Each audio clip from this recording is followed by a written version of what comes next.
Buongiorno tutti quanti e benvenuti a Italian for Beginners. Questa sarà l'ultima lezione con il vecchio libro. Vi leggo le parole da ricordare a pagina 67, così saprete pronunciarle. Ho cercato di fornire delle immagini che illustrino il significato di ogni parola, ma in certi casi non è stato possibile. Okay, so I wanted to go over a couple things before I jump into the list. First of all, I've left out all the words that were introduced in the vocabolario preliminare. If you haven't watched that video, you're going to want to watch it because it goes over the pronunciation for almost all the adjectives in this chapter. The words as they appear on the slides will be consistent with the gender and number of objects or people in the images. So adjectives might have a different gender or number in the list than they do in the examples on the slides, and I'll try and call out when that happens.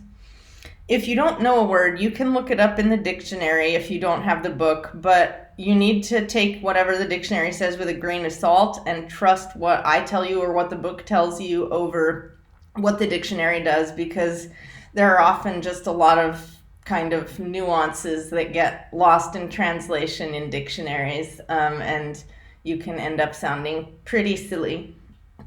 So now I will go into reading the list. Sorry, not all of the words were really suitable to have pictures with them. I like to give you pictures to kind of associate an image with words, but some words don't really lend themselves to that. So here we go. Essere. Il bambino. La biblioteca. La bugia. I capelli. Il compagno or la compagna. In this case, we have due compagne and un compagno. Le compagne di stanza. Here we have due compagne di stanza. If it was singular, then that would be la compagna di stanza. And for the masculine, it would be il compagno di stanza. Il divertimento. La donna. La mensa. L'occhio. L'orologio. Il ragazzo. La ragazza. I soldi. L'uomo. Altro. Carini. I cuccioli sono carini. This will be in the masculine singular in your vocab list as carino. Caro. Disordinato. And actually this should be disordinata because we are talking about una stanza here. Sicuro. Insicura, which will again appear as insicuro in your vocab list, but this is a woman we're talking about. Molto. Nuove. Le macchine sono nuove. So this is a feminine plural, and this word will appear in your book as nuovo. Povero. Ricco. Stesso. Abbastanza. Anche.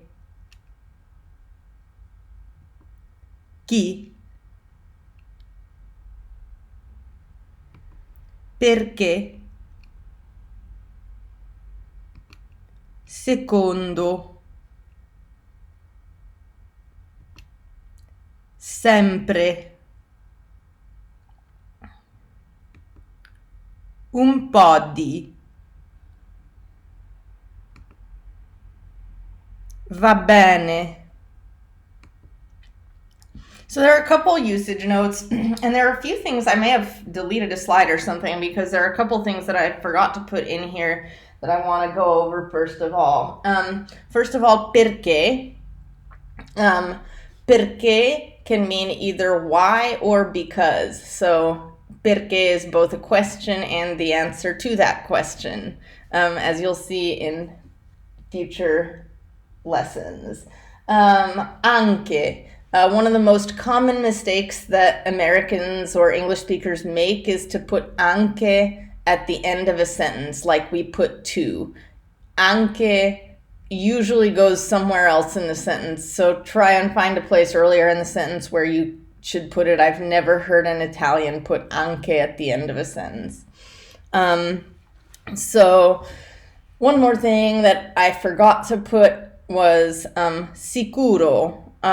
Sicuro and insicuro can mean a few different things.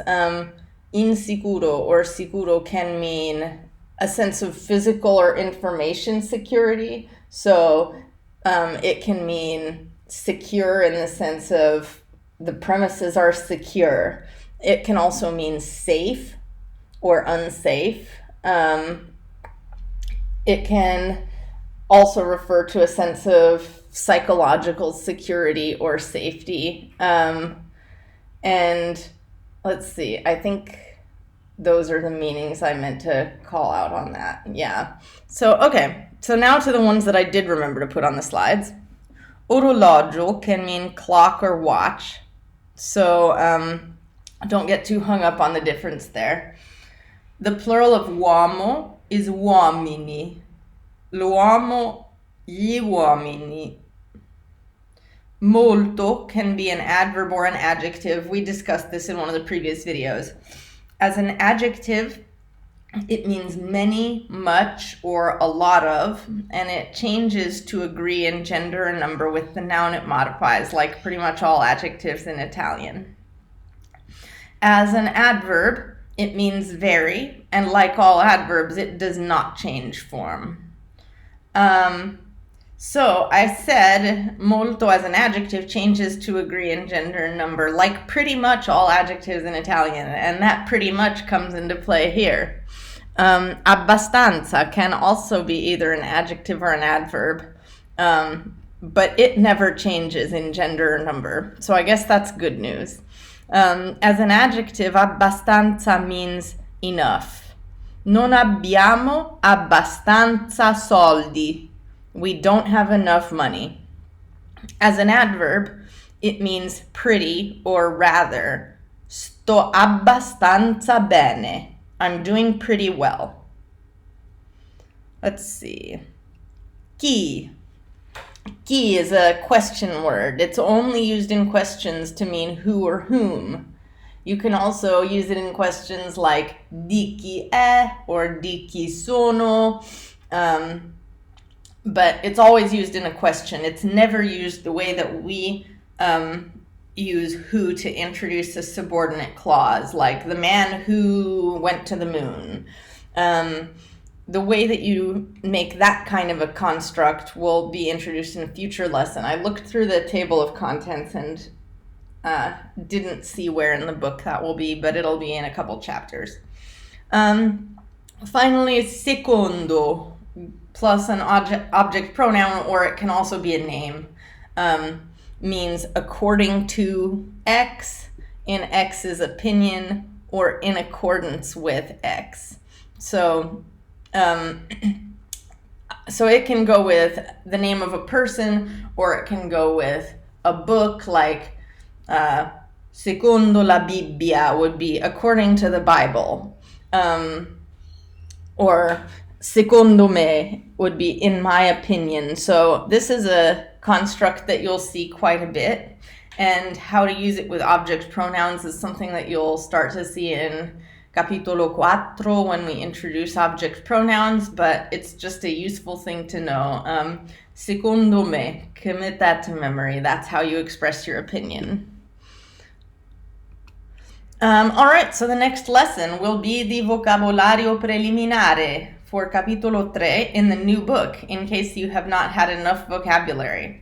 This vocabulary will cover members of the family and talking about your studies. So I hope you found this video helpful. If you have any questions, or if you're a native Italian speaker and have a correction, please leave those in the comments. And yeah, if you found this helpful, please subscribe to my channel so you won't miss the future videos. I'll see you in the next one.